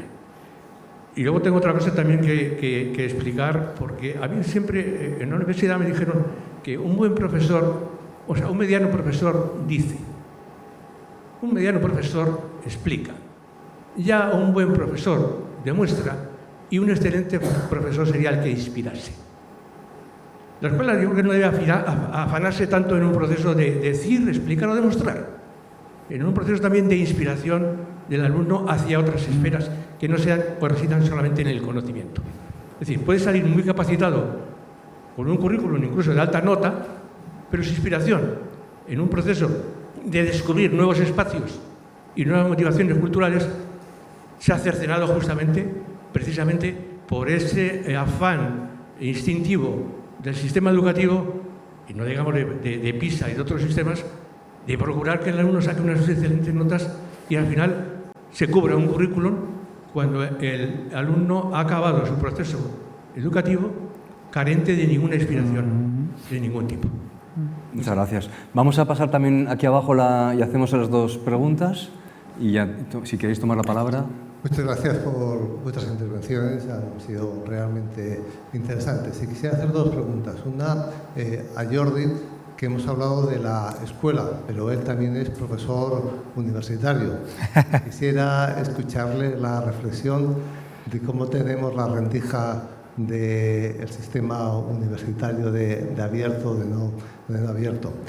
Y a Lucía quería preguntarle hasta qué punto considera que el hastío de un profesorado que se siente sin recursos, sin apoyo dentro y fuera del aula, influye en cierto distanciamiento de la pedagogía y de la ilusión de que puede suceder algo al margen de lo que puedo hacer yo cuando llego a las 9, me cierro y me quedo con mis chicos y dejarme por lo menos en paz. Gracias. Muchas gracias. Pues tenemos ¿no? las dos cuestiones de Caballero y lo que queráis. Pues brevemente, en relación con la universidad, gracias por la pregunta. La verdad es que creo que en los últimos años, creo que las universidades estamos haciendo un esfuerzo para estar muy en contacto con el territorio, ¿no? Por ejemplo, nosotros ahí en nuestra zona empezamos en 2017 y ahora ha empezado una escuela de nuevas oportunidades que la hemos acompañado desde el principio. Yo mismo estoy en el consejo asesor, trabajamos mucho con ellos, hacemos proyectos de mentoría profesional siempre con nuestros exalumnos, por lo tanto intentamos dar una oportunidad a nuestros exalumnos para que hagan trabajo de mentoría con los alumnados más desfavorecidos del territorio, colaboramos con ayuntamientos, con fundaciones del territorio, es decir, para mí es algo natural, pero probablemente porque mi primera formación es educación social, entonces para mí es como muy normal conectarme con el territorio y trabajar. Pero creo que en general las universidades están haciendo un esfuerzo para ser algo mucho más abierto al territorio y que cuando la gente tenga cualquier tipo de dificultad, problema o pregunta, piense que la universidad puede ser alguien con quien trabajar. Me gustaría que eso fuera todavía más, pero creo que es bastante así. Por lo tanto, todo el tema de investigación, transferencia de conocimiento, etcétera, yo creo que está avanzando bastante, ¿no? Y brevemente, en relación con lo que estaba comentando usted, yo creo que estaba poniendo sobre la mesa la pregunta sobre la identidad docente. En la sala hay dos profesoras que saben mucho más que yo, Marta Curran, Miriam Prieto, pero bueno, luego si quieren les pregunto a ellas que saben más. Pero yo creo que es muy importante esa identidad docente. ¿Por qué? Porque es verdad, un poco también lo que decía Lucía y Carlos antes, arriba de todo de PISA salen países y sistemas educativos en los que prohibiría terminantemente que ningún niño o niña se educase. Entonces yo creo que tenemos que ir con cuidado porque a veces, por ejemplo, Japón, que es un país que ha vuelto a subir, tienen un fenómeno que se llama hikikomori, en el que más de un millón de jóvenes entre 16 y 24 años se pasan años encerrados en sus habitaciones sin salir.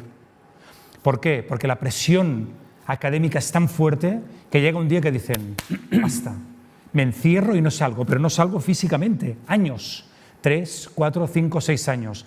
¿Queremos esto para nuestros niños y niñas? A cambio de salir en el puesto no sé qué de PISA. Entonces yo creo que esa identidad docente es, ¿para qué queremos a los y las docentes?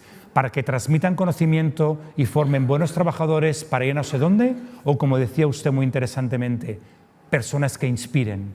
Personas que transmitan conocimientos, que construyan capacidades, que generen competencias, que hagan, pero también personas, por ejemplo, el tema de la lectura, que es un tema para mí crucial. ¿Qué estamos consiguiendo? Que los chavales lean más en primaria que en secundaria.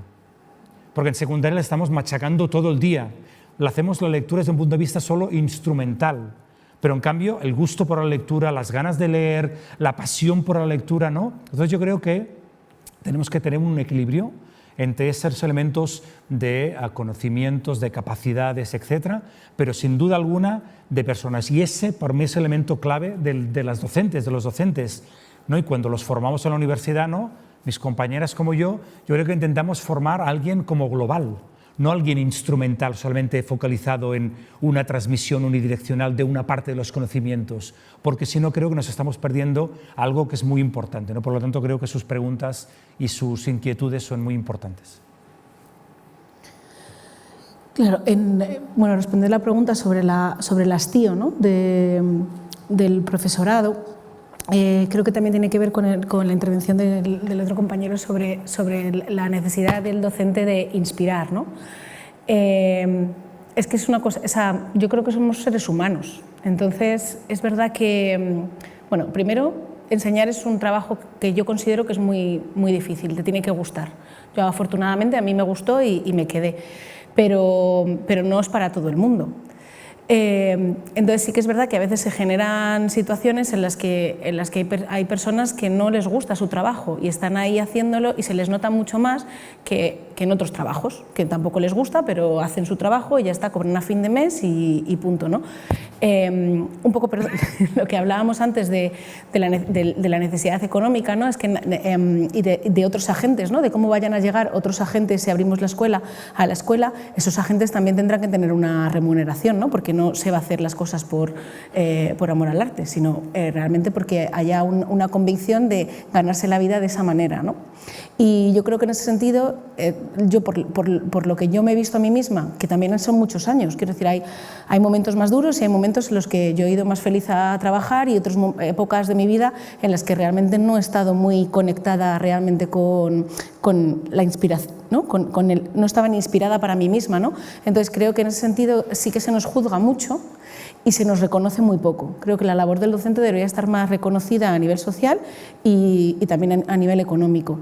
Creo que esto ayudaría a que realmente estuviéramos mucho más motivados para hacer nuestro trabajo y lo hiciéramos mejor, porque esa idea del profesor hastiado existe y es verdad, y yo misma lo he vivido en mis propias carnes, pero no creo que sea realmente un número significativo, sino que son casos aislados, que claro, unas minorías que llaman la atención.